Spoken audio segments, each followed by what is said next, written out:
Welcome to Rooted and Rising Healing. I'm your host, Hallie Roderick, and this space is for women rebuilding after betrayal. Here we make sense of what happened, find truth again, and reconnect with who you really are beyond the pain. Whether you're staying, leaving, or still in the middle, your story matters. Together, we'll explore truth, clarity, and the quiet courage it takes to rise from the wreckage of what was into the wholeness of who you're becoming. You're safe to be here. In the messy middle, in the rebuilding, and in the rising. Let's begin.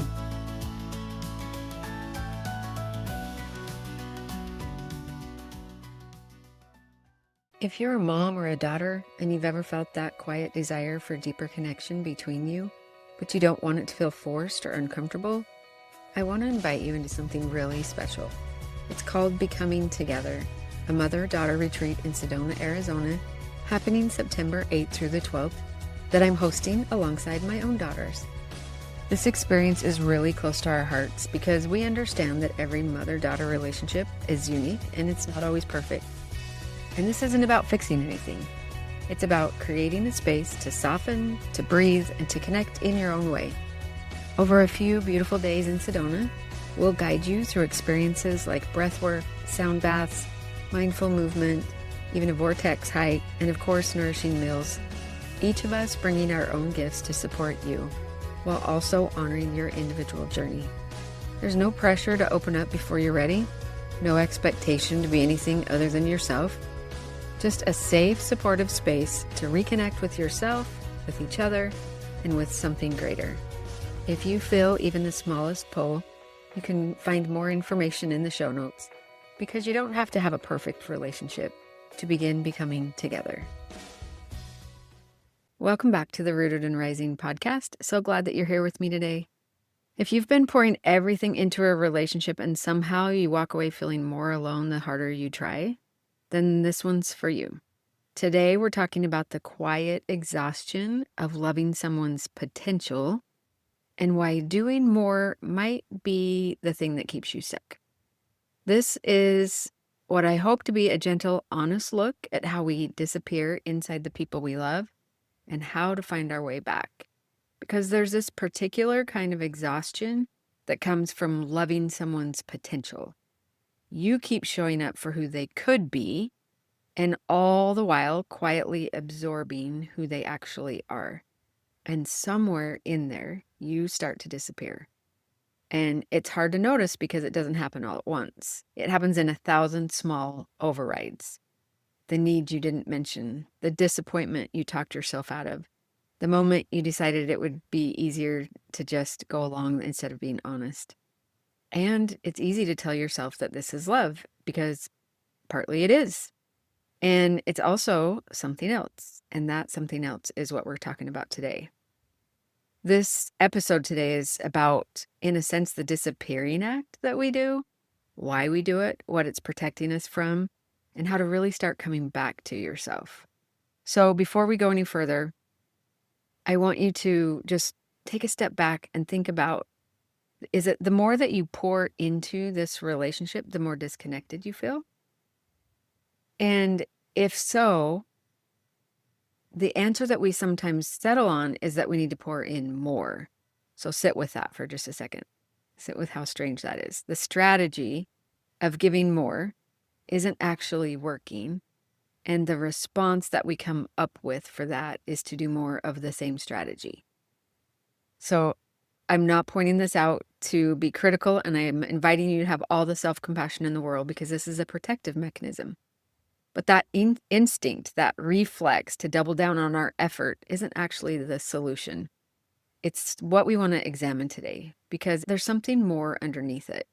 So if we reframe overfunctioning, because most of us have been taught to see it either as a virtue or a flaw. You're either selfless or you're a doormat. And I actually don't think it's either. I think overfunctioning in this situation is a way to keep hope alive so that the grief that we would feel with acceptance stays at arm's length. Because there's this bargaining that's running underneath that overfunctioning, and that is that if I just do more, I won't have to face what actually is. Now, you might not consciously recognize that, but I'm just inviting you to consider if that is where you're at subconsciously. Because as long as you're managing, fixing, anticipating, you're earning, then you get to stay in motion. And motion keeps us from sitting still long enough to actually feel what's there. And what's there and what's true is the thing that's being avoided. And that is that you might be with a partner who's not willing or who's not able to meet your needs consistently. And there is grief in that. This is not just like a dramatic ending. It's the slow, just kind of sober recognition of a gap between what you hoped for and what you thought your relationship was going to be like and what it actually is, what's actually here. And if we stay busy enough to not feel that loss, in a way, it's a form of self-protection. So it's not a character defect, and that doesn't mean there's anything wrong with you. It's a strategy that made sense at one time to keep you safe or protect you. So why do we choose this exhausting option over the clarifying one? And what I believe is that because effort feels active, it feels hopeful, it feels like you have control of something. And grief can almost feel like you're giving up. It can be like giving into the pain. And when you're over functioning, you're doing something, usually more than one thing you're doing, but you're in motion, you're in action. There's a target, there's a project, a sense that if you have your hands on the wheel, you can still maybe steer this in some direction that would be good. And grief actually offers none of that. It actually invites you to stop, to feel, to acknowledge something that you can't fix by just trying harder. So we pick up the exhausting but hopeful option over the painful but clarifying one. And sometimes we call that love. And it's worth being honest that some of what we call devotion is actually avoidance, maybe dressed up in devotion's clothes. So here's what I want you to think about. Sometimes we fall for who someone could be or can be or is on their best days. And then we quietly absorb the cost of who they are on most days. Potential can feel intoxicating because it's real. You've seen it, you felt it. You've met the version of them who shows up, who gets it, who meets you, who feels like they understand you. And it becomes a problem when we start treating the best day version as the true version and the most days version as the exception, when often it's the other way around. So the better question isn't, are they capable of meeting my needs? Because almost anybody's capable on a good day. The question is, do they? Consistently, over time, including when they're under stress. And that last part matters because a useful working definition of real change is it's self-motivated, it's consistent, and it holds up under stress. And change that only appears when they're afraid of losing you or that goes away the moment life gets hard, that isn't change that you can actually build on. So again, the definition of like consistent change is, can they do it consistently over time, even under stress? Or those are some questions to ask yourself about, is this change real? Is it lasting? So this is the part that I think is genuinely cruel, and it's worth slowing down for a second. Each time you override your own need to keep the peace or keep earning, you teach yourself a lesson, and that is that my needs are negotiable.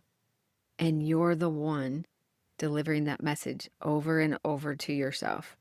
And again, I say this with all the compassion in the world because I've been there. But when we are in that place of overgiving and overfunctioning, it in a sense sets up the very neglect we're afraid of. We abandon ourselves a little to avoid being abandoned. And in doing so, we become the first person that abandons ourselves. And so the neglect we're actually terrified of receiving from our partner, we're actually already giving that to ourselves. When I first kind of started understanding this, I thought, I don't want to betray myself. I don't want to abandon myself.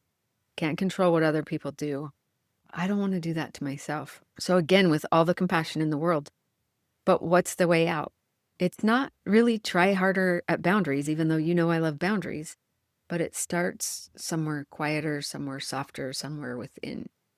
And it starts with letting yourself grieve the relationship that you had hoped for so that you can finally see the relationship you actually have.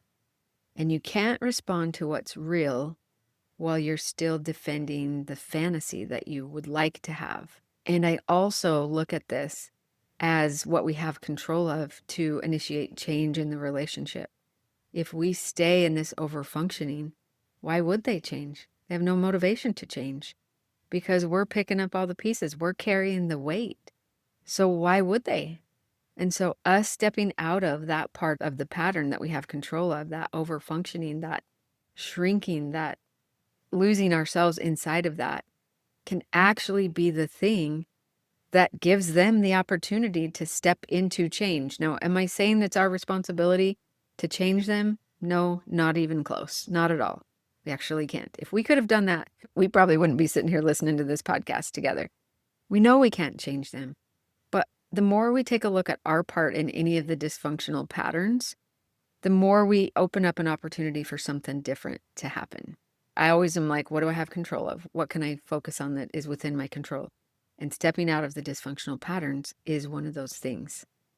So think about the difference between I deserve to have this need met and I have to earn the right to ask it. Because most overfunctioners live entirely in the second sentence, that I have to earn the right to ask. And the work is moving back to the first. I deserve to have this need met. And if they won't meet it, what can I do to meet it within myself? What can I do? And I'm not saying acting out. We're not giving ourselves permission to do things outside of our value system. But how can I love myself? How can I show up for myself? How can I use my voice? How can I stay within my own value systems? And stop auditioning for whatever you think they want of you, because that's a whole lot of what this is. It's just like almost like an ongoing tryout for the part you already have or the love that you shouldn't have to qualify for, because we don't earn love by losing ourselves. Disappearing actually just makes us harder to love because there's less and less of you there to reach. So I hope this gives you some things to think about. Recognizing what you deserve starts the moment that you stop trying to earn it.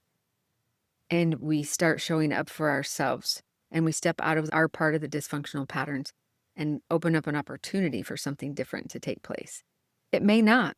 They may not step into that.